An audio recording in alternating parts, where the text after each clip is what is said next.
యూదుడని Greece దేశస్థుడని భేదము లేదు.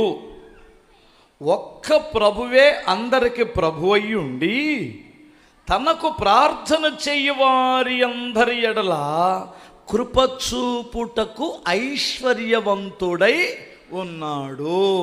ఇక్కడ యూదుడని గ్రీసు దేశస్థుడని భేదమే లేదు.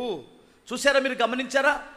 అతడు మహా భక్తుడని, లేదంటే అన్యుడని లేదు, యూదుడు వాగ్దాన పుత్రులు, గ్రీసు దేశస్థులు, అన్యులు మనలాంటి వారు, వారని ఈరని తేడా ఏమీ లేదు.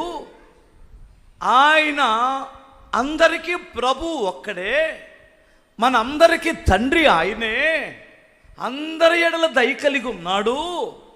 కాకపోతే కృప ఎవరికి ఆయన అనుగ్రహిస్తాడు అంటే, ఆయన నామములో ప్రార్థన చేసిన వారికి కృప చూపుటకు ఐశ్వర్యవంతుడై ఉన్నాడట.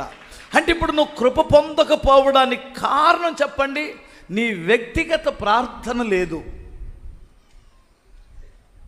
వ్యక్తిగత ప్రార్థన లేదు. ప్రార్థన చేసేవారితో కలిసి నువ్వు మోకరించలేవు. ప్రార్థన అంటే అసలు నీకు ఇష్టం ఉండదు. సరదాగా వస్తావు, ఏదో రెండు మాటలు వింటావు.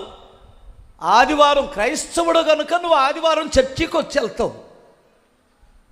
క్రైస్తవుడవు కనుక ఆ కుటుంబంలో పుట్టావు కాబట్టి ఇక తప్పక ఆదివారం వస్తావు.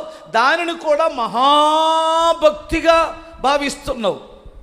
బైబుల్ ఏం చెబుతుందంటే, నువ్వు ఎంతకాలం వచ్చినా నీకు కృప అనుగ్రహింపబడకపోవడానికి కారణం ఏమిటంటే, నీవు దేవుని సన్నిధిలో ప్రార్థించడం నీకు చేతకాటం లేదు.